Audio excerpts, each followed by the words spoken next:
جب کسی انسان کی ہڈی ٹوٹ جاتی ہے نا تو ہماری میڈیکل سائنس ایک انتہائی واضح اور صاف راستہ دکھاتی ہے۔ ہاں بالکل۔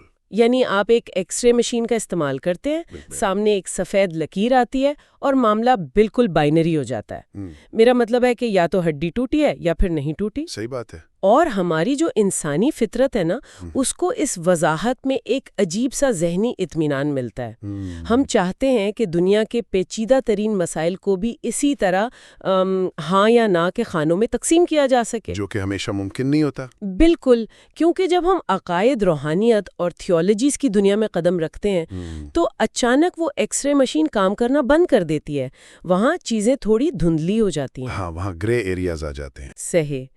تو آج کے اس گہرے مطالعے میں ہم ایک ایسی اہم مذہبی دستاویز کا تجزیہ کر رہے ہیں جو روحانیت کے ان دھندلے راستوں پر بالکل ویسی ہی ریجڈ اور بائنری ایکس رے مشین لگانے کا دعویٰ کرتی ہے۔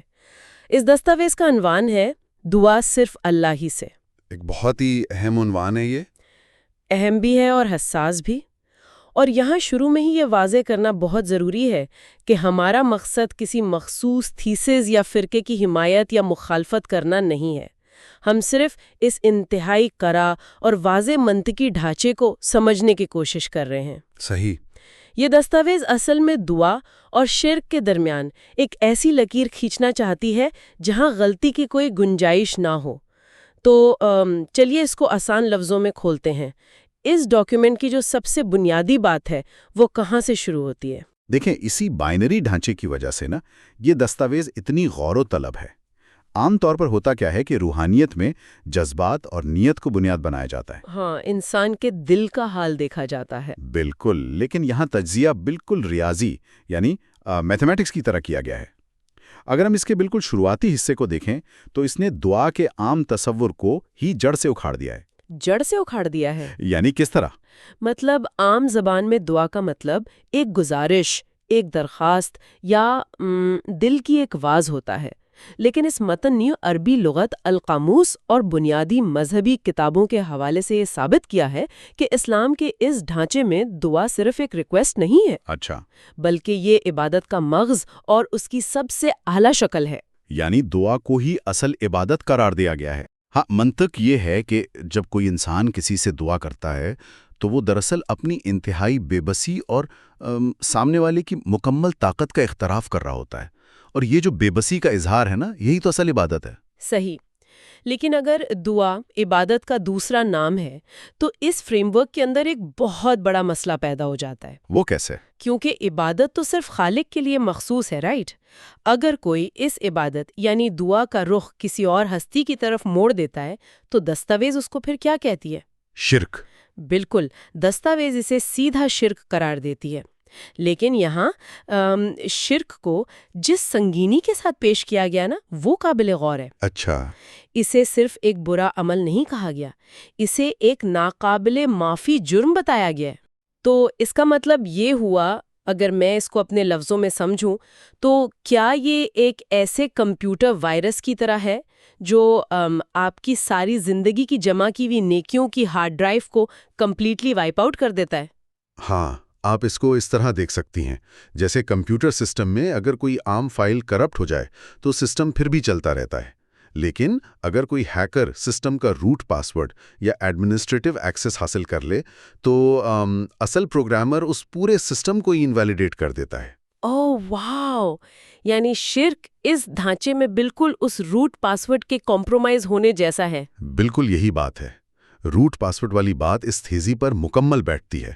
دستاویز میں جو منطق پیش کی گئی ہے وہ یہ ہے کہ اگر ایک انسان پوری زندگی نیکیاں کرتا ہے، دوسروں کی مدد کرتا ہے، صحیح، ایک اچھی زندگی گزارتا ہے، ہاں، لیکن اس نے دعا کے معاملے میں اپنا روٹ ایکسس کسی ایسی ہستی کو دے دیا جو خالق نہیں ہے، تو اس کا پورا اعمال کا سسٹم پرماننٹلی وائپ آؤٹ ہو جاتا ہے۔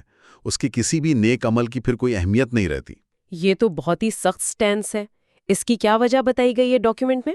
وجہ یہ بتائی گئی ہے کہ جب بنیادی الیجنس یعنی آپ کی مرکزی وفاداری ہی غلط جگہ چلی گئی تو باقی عمارت چاہے کتنی ہی خوبصورت کیوں نہ ہو، اس کی بنیاد گر جاتی ہے۔ دستاویز اس بات پر بڑا زور دیتی ہے کہ موت کے بعد کسی سفارشی کا سہارا ڈھونڈنا ایک خیام خیالی ہے اگر بنیادی سسٹم میں ہی یہ شرک کا ایرر موجود ہو۔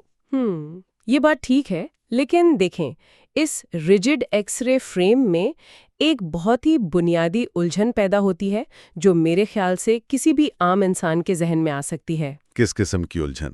مطلب اگر صرف اور صرف خالق سے مدد مانگنی ہے اور کسی بھی دوسرے کو پکارنا روٹ پاسورڈ کمپرومائز کرنے کے مترادف ہے تو پھر دنیا کا نظام کیسے چلے گا؟ اچھا، آپ دنیا کے روزمرہ کے معاملات کی بات کر رہی ہیں؟ ہاں، کیونکہ انسانی زندگی تو ایک دوسرے پر انحصار کرنے کا نام ہے نا۔ اگر کسی کی طبیعت خراب ہو تو وہ ڈاکٹر کے پاس جاتا ہے، اس سے مدد مانگتا ہے، تو پھر دستاویز اس روزمرہ کے انحصار اور شرک کے درمیان لکیر کہاں کھینچتی ہے؟ یہ بہت اچھا پوائنٹ اٹھایا آپ نے۔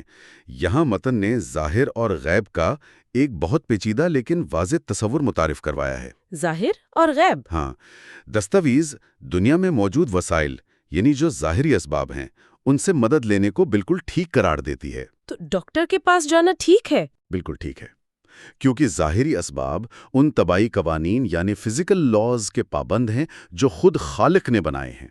جیسے سورج روشنی دیتا ہے، پانی پیاس بجھاتا ہے، ڈاکٹر دوا دیتا ہے، یہ سب اسباب ہیں۔ صحیح۔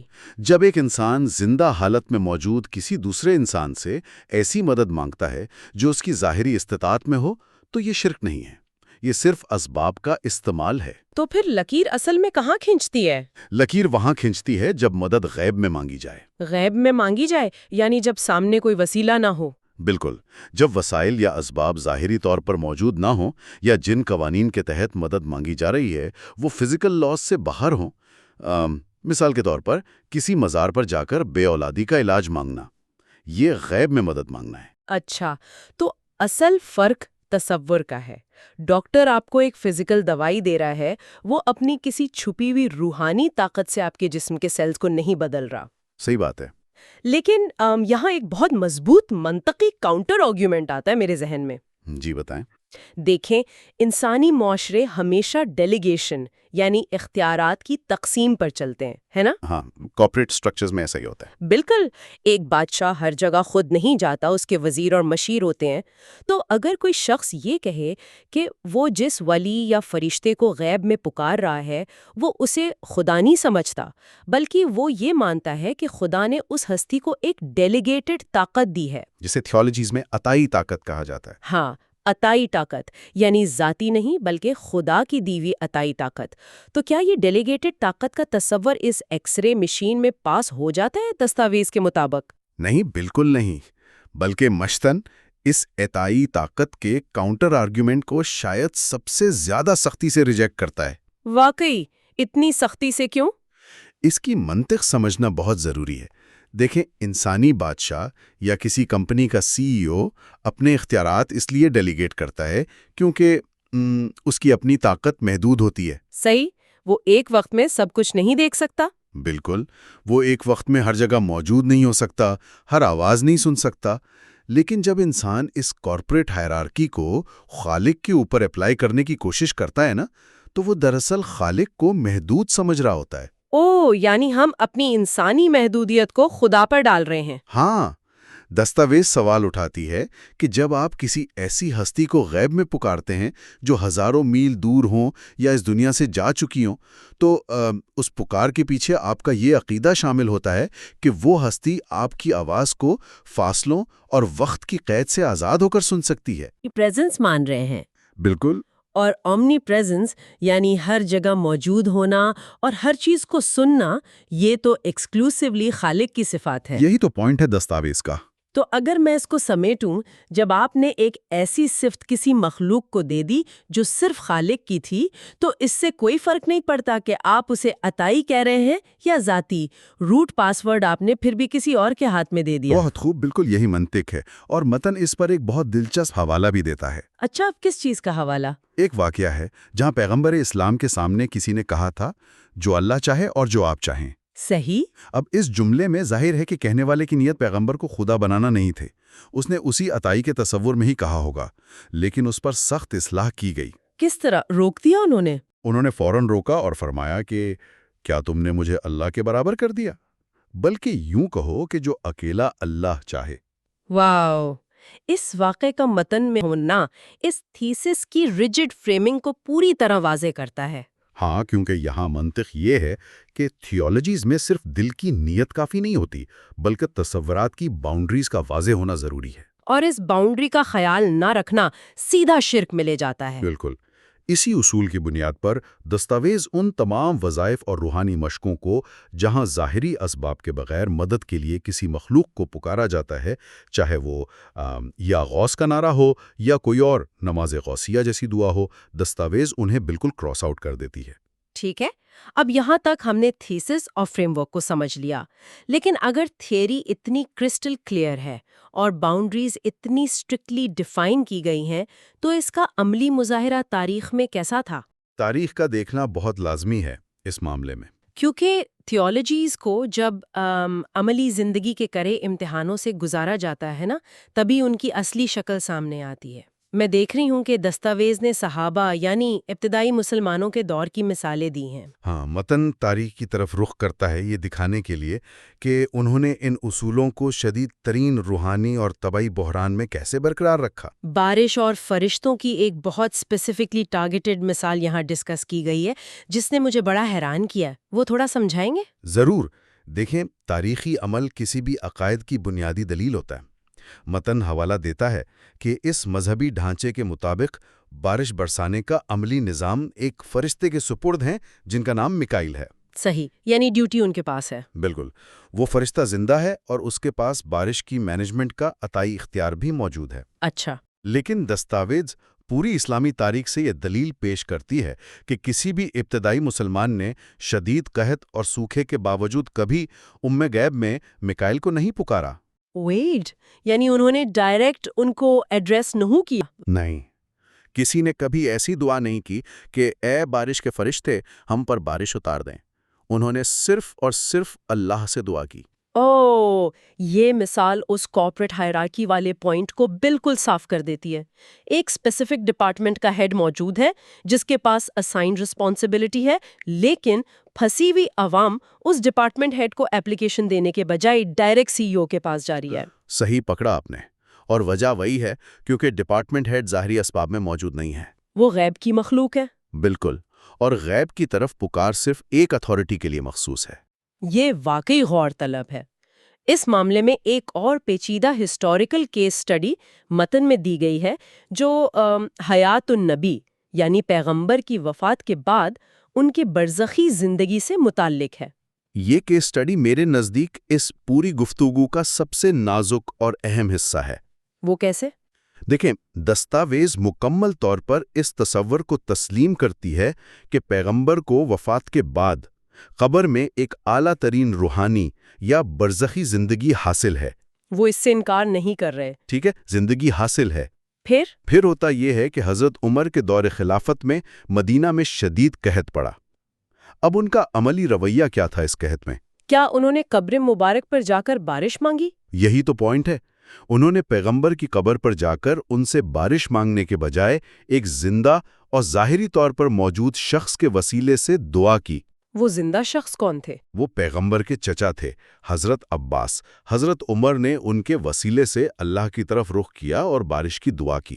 تو متن اس تاریخی واقعے کو اس لیے پیش کرتا ہے کہ اگر قبر میں موجود کسی ہستی، چاہے وہ روحانی طور پر زندہ ہی کیوں نہ ہو، اس کو پکارنا اسباب کے دائرے میں آتا تو ابتدائی مسلمان تو سب سے پہلے پیغمبر کی قبر کا رخ کرتے نا۔ بالکل صحیح جواب، لیکن انہوں نے ایسا نہیں کیا کیونکہ فزیکل دنیا سے رخصت ہونے کے بعد معاملہ آٹومیٹکلی غیب کا ہو جاتا ہے۔ تو یہاں پر آ کر ایک بہت بڑا سوال میرے ذہن میں دستک دیتا ہے۔ جی پوچھیں۔ اگر پہلی نسلوں کے لوگوں کا طریقہ اتنا صاف تھا، انہیں ڈائریکٹ لائن کا پتہ تھا اور وہ ان اسٹرکٹ باؤنڈریز کی پابندی کرتے تھے، تو بعد میں آنے والی نسلوں میں یہ لائن اتنی دھندلی کیوں ہو گئی؟ یہ ایک بڑا اہم ہسٹوریکل شفٹ ہے۔ ہاں، انسان اسباب اور مڈل مین ڈھونڈنے میں اتنا آگے کیوں نکل گیا کہ اس نے تھیولوجیز کے اندر ایک کمپلیٹلی نیا سٹرکچر کھڑا کر دیا۔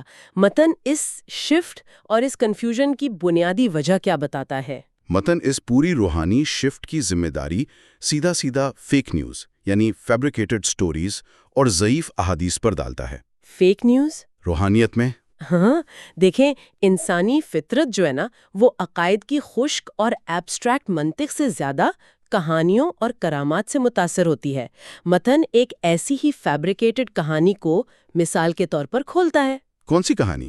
ایک قصہ مشہور کیا گیا کہ جب شیخ عبد القادر جیلانی نے پیغمبر کی قبر پر حاضری دی تو وہاں سے ان کا ہاتھ مبارک باہر آیا اور شیخ نے اسے چوما۔ اچھا، اور یہ بھی بتایا گیا کہ اس واقعے کو 90,000 لوگوں نے اپنی آنکھوں سے دیکھا۔ یہ وہ کہانیاں ہیں جنہیں متن متشابہات یعنی پیچیدہ اور دھندلی باتیں کہتا ہے۔ ایسی کہانیاں معاشرے میں بالکل وائرل میل ویئر کی طرح پھیلتی ہیں کیونکہ ان میں ایموشن ہوتا ہے، اسپیکٹیکل ہوتا ہے۔ بالکل، لوگ جذباتی ہو جاتے ہیں۔ ایک انسان جب یہ سنتا ہے کہ ایک بزرگ کا درجہ اتنا بلند ہے کہ قبر سے ہاتھ باہر آ گیا تو اس کا ذہن تھیولوجیز کی ریجڈ باؤنڈریز کو بھول کر اس بزرگ کی طاقت سے متاثر ہو جاتا ہے۔ صحیح بات ہے۔ پھر وہ سوچتا ہے کہ اگر یہ ہستی اتنی طاقتور ہے تو کیا میں انہیں اپنی مشکلات میں نہیں پکار سکتا؟ یہی کنفیوژن شروع ہوتی ہے، لیکن دستاویز اس سٹوری کی کریڈیبلٹی کو کمپلیٹلی ڈسمینٹل کیسے کرتی ہے؟ دستاویز آتھینٹک ہسٹوریکل ٹائم لائن اور کامن سینس کا استعمال کرتی ہے اس کہانی کو جھٹلانے کے لیے۔ متن حوالہ دیتا ہے حضرت عائشہ کا۔ اچھا، ان کا حوالہ کس کانٹیکسٹ میں؟ دیکھیں، وہ پیغمبر کی وفات کے بعد دہائیوں تک اسی حجرے میں رہیں جہاں قبر مبارک تھی، اور ان کی نظروں کے سامنے روزانہ لوگ حاضری دیتے تھے، لیکن ان کے سامنے کبھی قبر سے کسی معجزے کا ظہور نہیں ہوا۔ یعنی کسی قسم کی فزیکل انٹرفیئرنس نہیں ہوئی؟ بالکل نہیں۔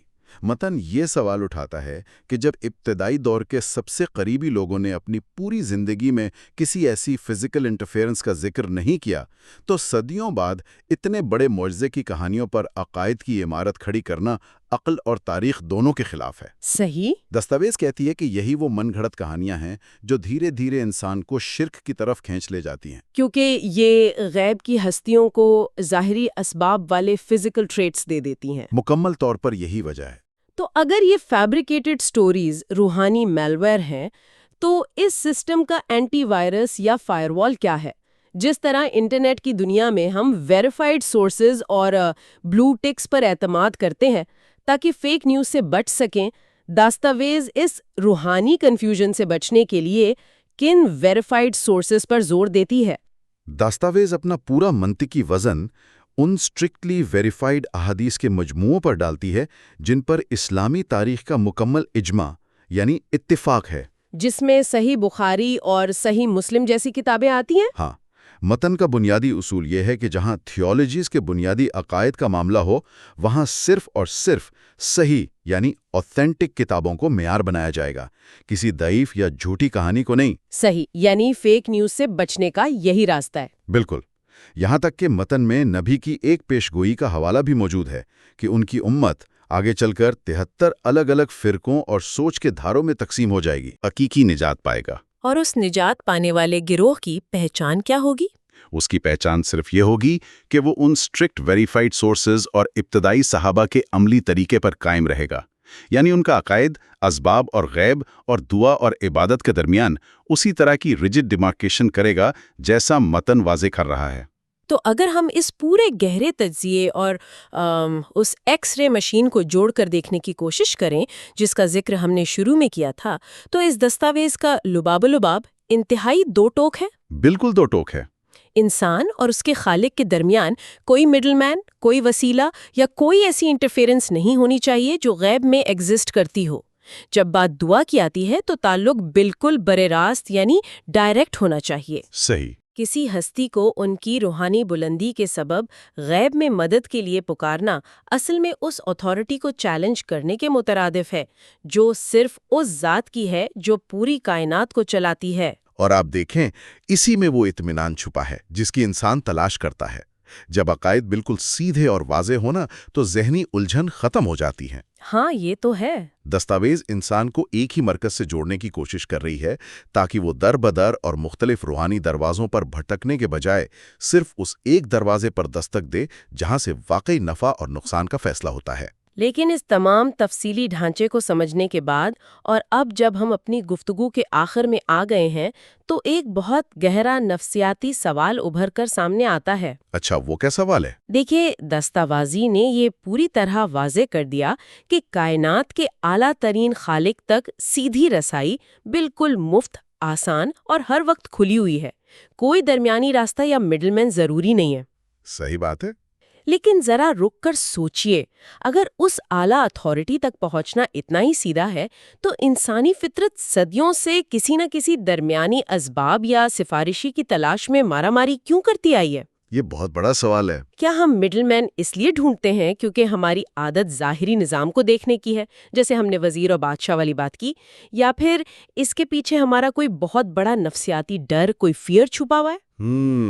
کیا ہمیں اندر سے یہ محسوس ہوتا ہے کہ ہم اتنے ناقص اور گناہگار ہیں کہ ہم اس پاک ترین خالق کی آنکھوں میں آنکھ ڈال کر ڈائریکٹ بات نہیں کر سکتے؟ کیا سفارشی ڈھونڈنا دراصل خالق کی طاقت کو سمجھنے کی غلطی ہے، یا اپنی ذات اور اپنے گناہوں کے خوف سے فرار حاصل کرنے کا ایک نسخہ؟ یہ سوال دراصل انسانی وجود کی سب سے بڑی الجھن کو ظاہر کرتا ہے۔ انسان اس ظاہری ایکس رے مشین سے اپنی ٹوٹی ہوئی ہڈی دیکھ کر اطمینان تو پا لیتا ہے کیونکہ وہ آسان ہے، بالکل، لیکن اپنی روح اور نیت کا ایکس رے کرنا، اپنی اندرونی کمزوریوں کا سامنا کرنا اور ڈائریکٹ اس خالق کے سامنے بے بس کھڑے ہونا، یہ دنیا کا سب سے مشکل کام ہے۔ دستاویز نے راستہ صاف کر دیا ہے، لیکن اس راستے پر بنا کسی سہارے کے اکیلے چلنے کا حوصلہ یہ انسان کو خود اپنے اندر ڈھونڈنا پڑتا ہے۔ اور اس حوصلے کو ڈھونڈنے کا سفر ایک ایسی سوچ ہے جو عموماً مدتوں چلتی رہتی ہے۔ اس نفسیاتی اور روحانی سوال کے ساتھ ہی آج کا یہ گہرا مطالعہ یہاں مکمل ہوتا ہے۔ زندگی کی اس روحانی ایکس رے مشین کا بٹن آخر کار انسان کے اپنے ہاتھ میں ہے۔ سننے والوں، اس پہ سوچئے ضرور۔